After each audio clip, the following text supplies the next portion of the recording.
Hello friends, कैसे हैं आप सभी। मैं आशा करता हूं आप सभी अच्छे होंगे। तो फ्रेंड्स, आज की इस वीडियो में हम इंडियन पॉलिटिकल थॉट में राजा राम मोहन रॉय के विचारों के ऊपर बात करने वाले हैं कि उन्होंने क्या कुछ समाज के ऊपर बात किया है और उनके क्या विचार थे समाज को लेकर के। भारत में जो उन्होंने विचार दिया उसके ऊपर। फ्रेंड्स, सबसे पहले हम बात करेंगे उनके जीवन परिचय के बारे में कि उनका जीवन परिचय क्या रहा है, और इसके बाद हम बात करेंगे फ्रेंड उनके तत्व मीमांसात्मक आधार क्या है और राजनीतिक विचार क्या है। साथ ही साथ हम बात करेंगे उन्होंने एजुकेशन के ऊपर क्या बात कही और उनके आर्थिक विचार क्या थे। फ्रेंड्स, राजा राम मोहन रॉय को सबसे ज़्यादा जाना जाता है सामाजिक सुधारक के रूप में, और साथ ही क्योंकि उन्होंने सती प्रथा के उन्मूलन में काफ़ी महत्वपूर्ण योगदान दिया था फ्रेंड। और इसके साथ ही उन्होंने बहु विवाह, बाल विवाह, जाति प्रथा जैसी जो कुप्रथाएं थी उसकी आलोचना किया है। अब बात करते हैं उनके परिचय के बारे में। अगर उनके जन्म की बात करें फ्रेंड्स, 1772 में उनका जन्म हुआ था कलकत्ता में, और उनका जन्म राधानगर के एक स्थान है कलकत्ता बंगाल में, वहीं पर इनका जन्म हुआ। उनके पिताजी का नाम था फ्रेंड्स रमाकांत। क्या नाम था? रमाकांत उनके पिताजी का नाम था। ये काफ़ी प्रभावशाली व्यक्ति थे बंगाल में। लेकिन फ्रेंड्स, जो राजा राम मोहन रॉय थे उनकी अपने पिताजी से बनती नहीं थी। ये पक्के ब्राह्मण थे। क्या थे ये? ब्राह्मण थे। वैष्णव संप्रदाय से इनका संबंध था, लेकिन अपने पिताजी से संबंध मतलब सहमति ना होने के कारण वो काफ़ी उग्र स्वभाव के थे, और उन्होंने क्या किया, वो चले गए। मतलब 10-12 वर्ष की आयु में ही वो घर छोड़कर बाहर चले गए, और किसकी खोज के लिए? मतलब ज्ञान के लिए वो बाहर चले गए। उनकी माँ भी उनसे खुश नहीं थी कि वो नहीं चाहते थे उनकी माँ कि वो बाहर जाएं घर से। जैसे सब परिवार के मेंबर रहते हैं वैसे ही वो उनकी माँ चाहती थी कि वो भी रहे, लेकिन उनका जो विचार था, उनके जो स्वभाव थे वो अलग थे परिवार से। वाराणसी जाकर उन्होंने धर्मशास्त्र का अध्ययन किया, और इससे पहले कि उन्होंने पटना में फारसी और अरबी का अध्ययन किया था। उन्होंने काफ़ी भाषाएं आती थी, जैसे हिब्रू, यूनानी, इंग्लिश, काफ़ी लैंग्वेज उन्होंने पहले 15 वर्ष की आयु में ही उन्होंने सीख लिया था। वाराणसी में धर्मशास्त्र का अध्ययन के बाद वो लामा, जो तिब्बत में है, लामा बौद्ध का भी अध्ययन किया, लेकिन वहाँ पर भी वो सहमत नहीं हुए और फिर वापस आ गए। हिंदू धर्म के जो कुछ अनुष्ठान के प्रति उन्होंने आलोचनात्मक रवैया अपनाया, जैसे सती प्रथा और ब्राह्मणों की जो प्रथाएं थी उनके प्रति उनका काफ़ी आलोचनात्मक दृष्टिकोण था। वो सती प्रथा का घोर विरोध करते थे। सती प्रथा का घोर विरोध करते थे। ऐसी कहानी है कि उनके भाई की जो पत्नी थी वो सती हो गई थी, और कहीं कहीं ये भी लिखा हुआ है कि जो उनकी पत्नी थी उनकी बहन सती हो गई थी। तो इससे प्रभावित होकर उन्होंने सती प्रथा का विरोध किया। लेकिन अभी बात करते हैं हम इनके 1814 के ऊपर। 1814 में फ्रेंड्स वो मुर्शिदाबाद गए। 1809 में ईस्ट इंडिया कंपनी से इस्तीफा दे दिया। लगभग वो 10 वर्षों तक वो ईस्ट इंडिया कंपनी में काम करते रहे। फ्रेंड्स, 1815 में वो कलकत्ता में आत्मीय सभा की स्थापना करते हैं। कलकत्ता में किसकी स्थापना करते हैं? आत्मीय सभा की। आत्मीय सभा क्या थी फ्रेंड्स? आत्मीय सभा ये थी कि जो समाज में धार्मिक धार्मिक और सामाजिक बुराइयों के ऊपर विचार करती थी, और पुनः जो अपने विचार देती थी और लोगों को समझाती थी कि ऐसा, ये प्रथाएं गलत है, ये चीज़ें गलत है, ऐसे करना चाहिए ये। और इसमें काफ़ी कुछ लोग जो राजा राम मोहन रॉय के विचारों से सहमत थे वो लोग इसमें शामिल होते थे आत्मीय सभा में। तो 1815 में उन्होंने आत्मीय सभा की स्थापना की। 1818 में वो सती प्रथा के खिलाफ आंदोलन किया। 1800 जब इन्होंने आंदोलन किया तो इसी के परिणाम स्वरूप 1829 में लॉर्ड विलियम बेंटिक, जो उस समय भारत के लॉर्ड गवर्नर थे, उन्होंने सती प्रथा को अवैध घोषित कर दिया। ये 17 के तहत, ये अधिनियम था 17 के तहत उन्होंने अवैध इसको घोषित कर दिया। अवैध का मतलब ये था फ्रेंड्स कि अगर अब सती प्रथा होती है, कोई पत्नी जलाई जाती है, तो उसे आपराधिक माना जाएगा, और जो भी उसके परिवार के मेंबर हैं उनको दंड दिया जाएगा। 1827 में फ्रेंड्स वो भारतीय एकेश्वरवादी संघ की स्थापना करते हैं 1827 में, और 20 अगस्त 1828 में ब्रह्म समाज की नींव रखी। इसकी 1830 में ही ब्रह्म समाज का औपचारिक उद्घाटन किया। नींव तो उन्होंने 1828 में रख दिया था, लेकिन 1828 में रख दिया, लेकिन उनका जो औपचारिक उद्घाटन किया वो कब किया? 1830 में। 1830 में वो जहाज से लंदन गए। क्यों? उन्हें लगता था कि जो सती प्रथा के ऊपर कानून बना है वो कहीं जो ब्राह्मणवादी, जो रूढ़िवादी लोग हैं, वो कहीं इसे दोबारा ना पलट दें और दोबारा से इसे सती प्रथा को चालू ना कर दें। तो इसी डर से वो 1830 में वो लंदन गए, और लंदन में जो जो पार्लियामेंट थी उनके सामने साक्ष्य प्रस्तुत किया और उस कानून को और मजबूत करने के लिए भी काम किया। और यहाँ पर लंदन जाने का उनका मतलब सिर्फ यही नहीं था कि वो सिर्फ सती प्रथा के लिए ही जा रहे थे। अकबर जो द्वितीय थे उनकी जो पेंशन की जो प्रॉब्लम थी उसको सॉल्व करने के लिए भी वो गए थे। तो जब वो लंदन पे गए फ्रेंड्स, तो उन्होंने काफ़ी बड़े बड़े लोगों से मुलाकात किया, काफ़ी प्रतिष्ठित लोगों से उनकी मुलाकात हुई। और उसी में एक बेंथम थे। बेंथम आप सभी जानते होंगे कि बेंथम एक विचारक थे इंग्लैंड के और काफ़ी बड़ा नाम है उनका उपयोगितावाद में। तो बेंथम ने उनका स्वागत किया और कहा कि ये मानवता की सेवा में सहयोग देने वाला उन्हें कहा। किसे कहा? राजा राम मोहन रॉय को। और मुगल सम्राट जो अकबर द्वितीय थे उन्होंने राजा की उपाधि प्रदान की थी। पहले वो राम मोहन रॉय थे, जब अकबर द्वितीय ने उन्हें राजा की उपाधि प्रदान की तभी से उन्हें राजा राम मोहन रॉय के नाम से जाना गया। अब बात करते हैं फ्रेंड्स उनके तत्वमीमांसात्मक आधार। तत्वमीमांसात्मक आधार का मतलब फ्रेंड्स ये था कि वो ईश्वर के बारे में कैसा सोचते थे, ईश्वर के लेकर के उनके क्या विचार थे, इस पर है। तो उनका विचार ये था कि विश्व में सर्वशक्तिमान सत्ता है जो उदार और मंगलकारी है, ठीक। और उन्होंने उपनिषद के जो एक तत्ववाद था उसको तो स्वीकार किया, लेकिन जो हिंदुओं के बहुदेववाद थे, हिंदुओं के जो बहुदेववाद की प्रथा थी, बहुदेववाद का मतलब यहाँ पे फ्रेंड्स ये है कि एक ईश्वर ना होकर के कई ईश्वरों को मान लिया जाता है, जैसे कि राम कृष्ण शंकर, इन सब जैसे अलग अलग लोग अलग अलग ईश्वर को मानते हैं। तो उनका कहना था कि अलग अलग ईश्वर नहीं है, ईश्वर सिर्फ एक ही है। क्या है? ईश्वर सिर्फ एक ही है, ईश्वर एक ही है। तो उन्होंने एकेश्वरवाद की, क्या? एकेश्वरवाद के विचार को स्वीकार किया फ्रेंड्स। और ये एकेश्वरवाद वो मुस्लिम धर्म जो थे, मुस्लिम धर्म से काफ़ी प्रभावित थे। और उन्होंने ईसाई धर्म की जो ईसा मसीह हैं उनकी आलोचना, मतलब उनको उस कंसेप्ट को स्वीकार नहीं करते थे कि ईसा मसीह भगवान है।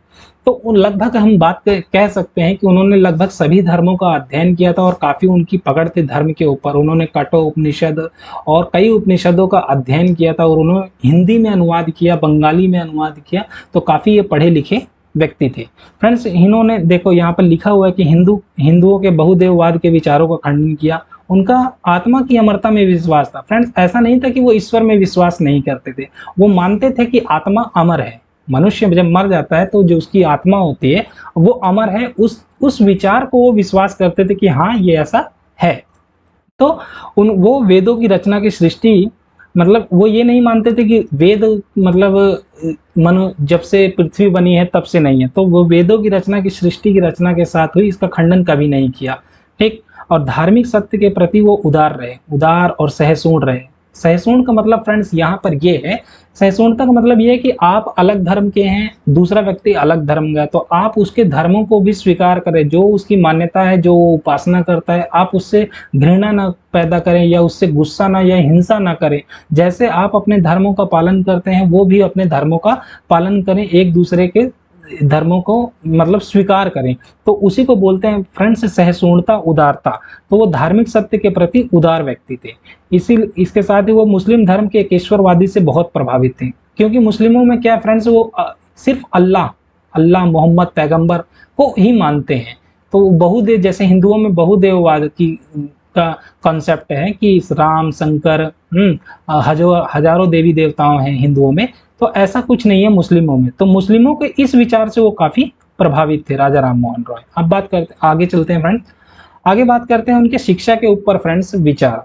तो शिक्षा के ऊपर उनका विचार ऐसा था कि उन्होंने लगभग काफ़ी भाषाओं का अध्ययन किया था, सभी तो नहीं बोलेंगे। क्लासिकल जो भाषाएं थी उनके पंडित माने जाते हैं। उन्होंने हिब्रू, इंग्लिश और फारसी, अरबी, इन सभी भाषाओं का अध्ययन किया था। और 15 वर्ष की आयु में, 15 वर्ष की आयु में इनका अध्ययन कर लिया था इन सभी भाषाओं का। तो वो काफ़ी पढ़े लिखे व्यक्ति थे।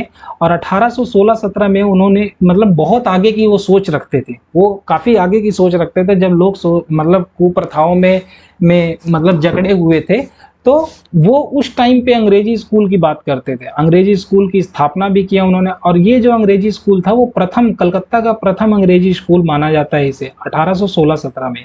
1822-23 में उन्होंने हिंदू कॉलेज की स्थापना की, और जहाँ पर मतलब मेटाफिजिक्स ये सब चीजें पढ़ाई जाती थी। 1825 में आके वेदांत कॉलेज की स्थापना कर दिया। तो आप देख रहे हैं शिक्षा के क्षेत्र में उनका काफी योगदान रहा है कलकत्ता में भी। पाश्चात्य शिक्षा में विश्वास था उनका, जैसे इंग्लिश और जो वेस्टर्न की जो मेडिसिन थी, दवाइयाँ थी, उनके प्रति उनका विश्वास था कि इसे अपनाया जाना चाहिए। टेक्नोलॉजी ये सब के प्रति उनका कहना ये था कि हमारा जो समाज है वो पीछे ना रह जाए, जो हमारे स्टूडेंट है वो पीछे ना रह जाए, तो उन्हें इंग्लिश टेक्नोलॉजी इस सब चीज़ों को अपनाना चाहिए। और जो इंग्लिश है उसको ज़्यादा से ज़्यादा सीखने पर उन्होंने फोकस किया वेस्टर्न, एज कम्पेयर टू जो इंडिया के जो संस्कृति भाषा ये सब चीज़ों का उन्होंने ज़्यादा जोर नहीं दिया। हाँ, वो ये बात मानते थे कि अगर इंग्लिश नहीं सीखते हैं, वेस्टर्न को अगर हम नहीं अपनाते, अगर अंग्रेज नहीं आते, तो सबसे अच्छा यही होता कि हम संस्कृत को ही सीख लेते। तो उनका ये विचार था। तो वेस्टर्न की शिक्षा पर उनका विश्वास था। और जो ब्रह्मवादी पत्रिका 1821 में उन्होंने ब्रह्मवादी पत्रिका, बंगाल की साप्ताहिक पत्रिका 1821 में, और मिरात उल अखबार का भी प्रकाशन किया। साप्ताहिक पत्रिका का नाम फ्रेंड्स ये था संवाद कुमुदी, संवाद कुमुदी, संवाद कुमुदी के नाम से जाना जाता है। ये साप्ताहिक पत्रिका थी संवाद कुमुदी। इन तीनों में वो अपने अपने लेख लिखते थे फ्रेंड्स। उन्होंने न्यायपालिका और कार्यपालिका से अलग अलग करने की मांग की। उन्होंने कहा कि जो न्यायपालिका है, जो जुडिशरी है, और जो कार्यपालिका है, उनको अलग अलग रहना चाहिए, ना कि एक ही मतलब एक दूसरे के कार्यों में हस्तक्षेप करना चाहिए।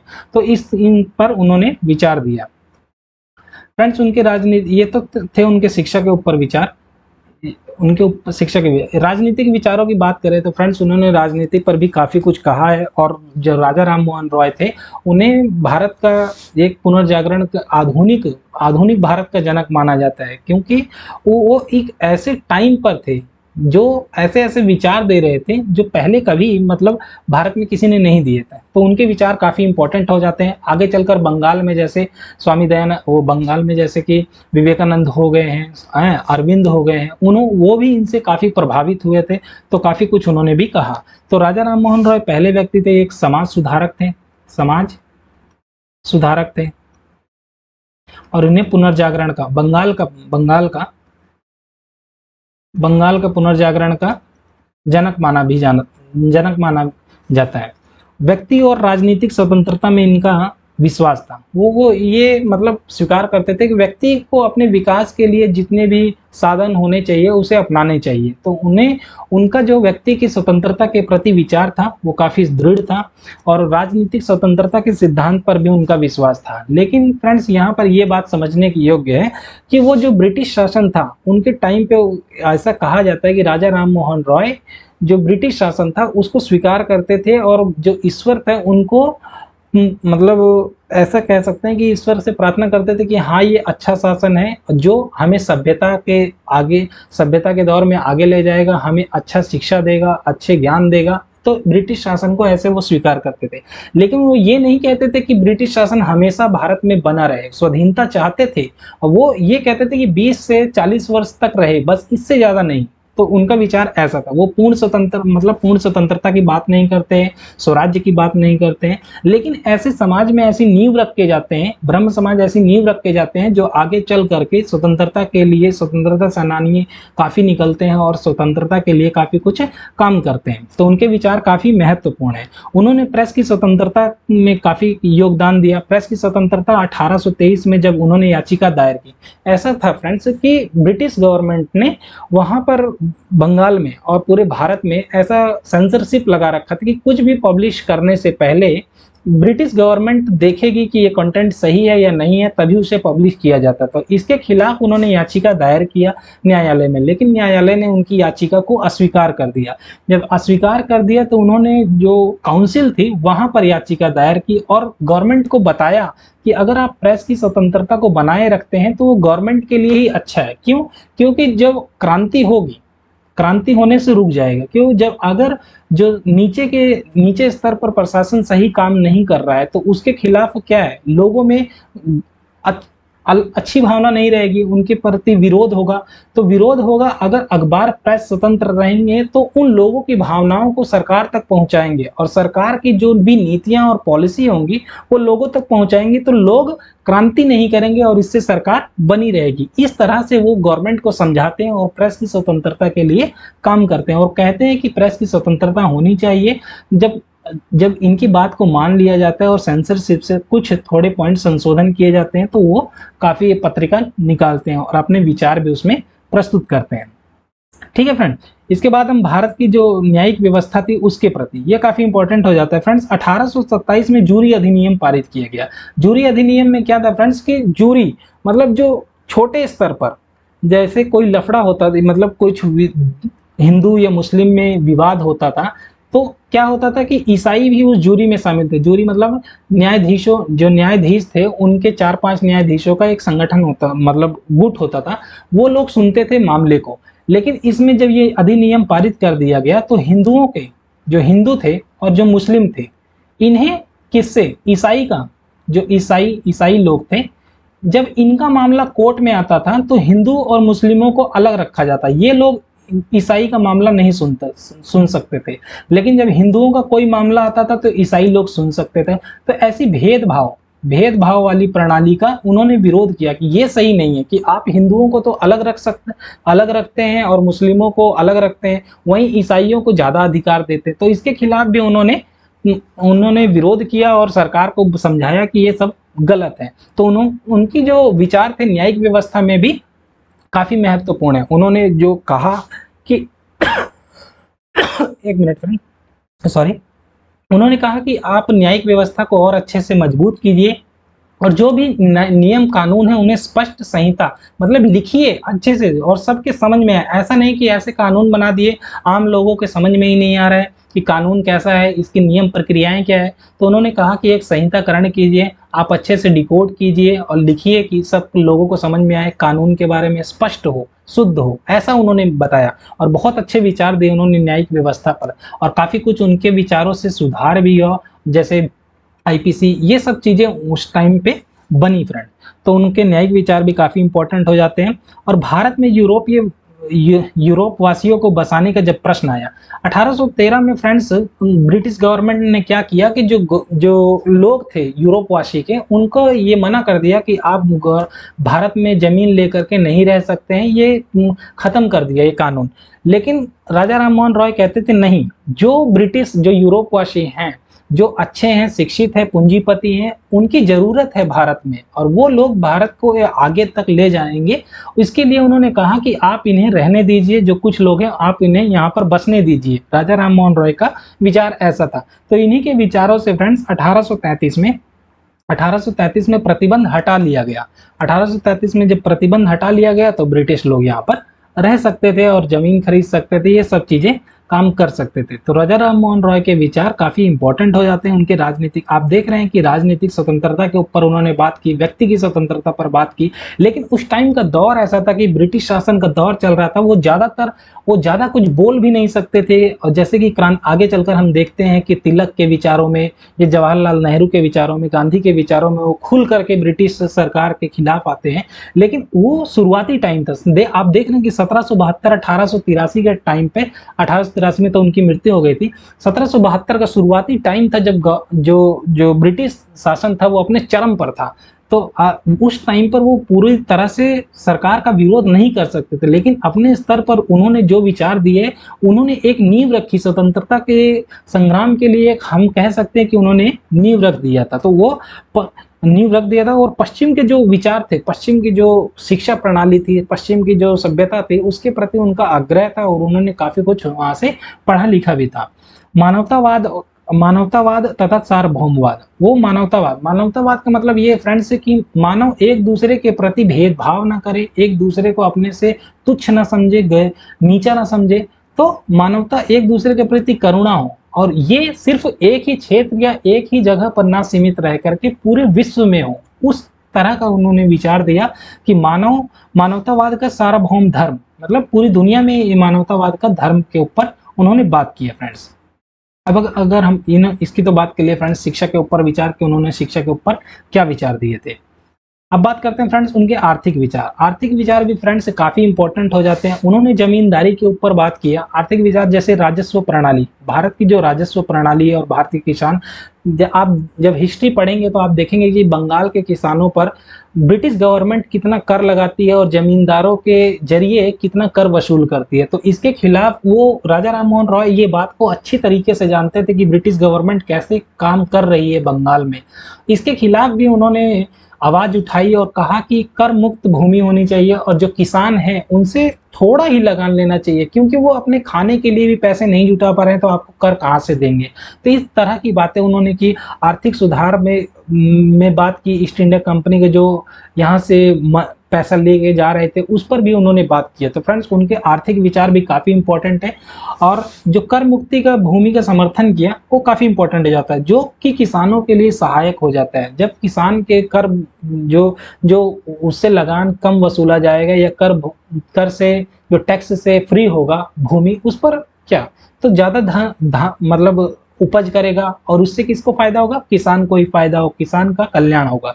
तो इस पर उन्होंने बात किया। और स्त्री के उत्तराधिकार, स्त्री के अधिकारों पर फ्रेंड्स हमने बात किया कि उन्होंने सती प्रथा का विरोध किया, बहु विवाह और बाल विवाह इन सभी का विरोध किया। साथ ही उन्होंने स्त्री के जो उत्तराधिकार विधि है, स्त्री के उत्तराधिकार देने के पक्ष में थे। स्त्रियों की शिक्षा पर भी वो पक्ष में थे कि उनका मानना यह था कि अगर हम स्त्री को शिक्षा देंगे तो इससे समाज ही आगे बढ़ेगा, इससे परिवार आगे बढ़ेगा, समाज आगे बढ़ेगा और देश आगे बढ़ेगा। तो इनका इस प्रकार का विचार था फ्रेंड्स। और राजा राम मोहन रॉय स्त्रियों के बारे में काफ़ी कुछ महत्वपूर्ण योगदान देते हैं और आगे चल कर के स्त्रियों के बारे में ईश्वरचंद्र विद्यासागर वो सभी लोग ये राजा राम मोहन रॉय से ही प्रभावित हुए थे फ्रेंड्स। और इन्होंने बुद्धिवाद और आधुनिक दृष्टिकोण अपनाया था फ्रेंड्स। बुद्धिवाद का मतलब ये था फ्रेंड्स रैशनल मतलब कि रूढ़िवादी नहीं, किसी प्रथा को जो चली आ रही है उसी को नहीं मान लेना है। बुद्धिवाद का मतलब है आप तर्क के ऊपर विचार कीजिए कि हाँ ये लॉजिकल है या नहीं है, आप इस जो क्रिया कर रहे हैं ये ठीक है या नहीं, ये मानव के हिसाब से सही है या नहीं सही है, उस पर बात करते कि बुद्धिवाद को। ये नहीं कि इस प्रथा में ये कहा गया है तो हम ऐसे ही काम करेंगे, नहीं, अपनी बुद्धि का उपयोग है। तो बुद्धिवाद का उन्होंने समर्थन किया। और वे जो वैज्ञानिक दृष्टिकोण जो उस टाइम पे नई नई खोजें हो रही थी, नई नई टेक्नोलॉजी आ रही थी उस टाइम पे, उन्होंने उसका समर्थन किया। उस आप देखिए 1772 1775 80 के दौर में उन्होंने इस तरह के विचार को स्वीकार किया। तो फ्रेंड्स इनके जो पॉलिटिकल थॉट्स थे, जो इनके राजनीतिक विचार, जो भी सामाजिक विचार, समाज सुधार, बहुदेववाद, इन सभी जो विचार थे इनके काफी महत्वपूर्ण थे भारत में इनके विचार। तो फ्रेंड्स ये थी आज की वीडियो और हम आशा करते हैं आपको ये समझ में आया होगा। अगर आपके कोई कमेंट्स या क्वेरी हैं तो आप कमेंट करके अगर आपके कोई विचार हैं, अगर आप कुछ पूछना चाहते हैं तो कमेंट करके ज़रूर पूछ सकते हैं। फ्रेंड्स ऐसे ही वीडियो हम इस चैनल पे अपलोड करते रहेंगे, तो आप चैनल को सब्सक्राइब जरूर कर लीजिएगा और आप अपने फ्रेंड्स के साथ भी शेयर कीजिएगा। फ्रेंड्स अगर आपके कोई डाउट्स है तो आप कमेंट करके पूछ सकते हैं। तो मिलते हैं फिर नेक्स्ट वीडियो में, तब तक के लिए धन्यवाद। जय हिंद, जय भारत।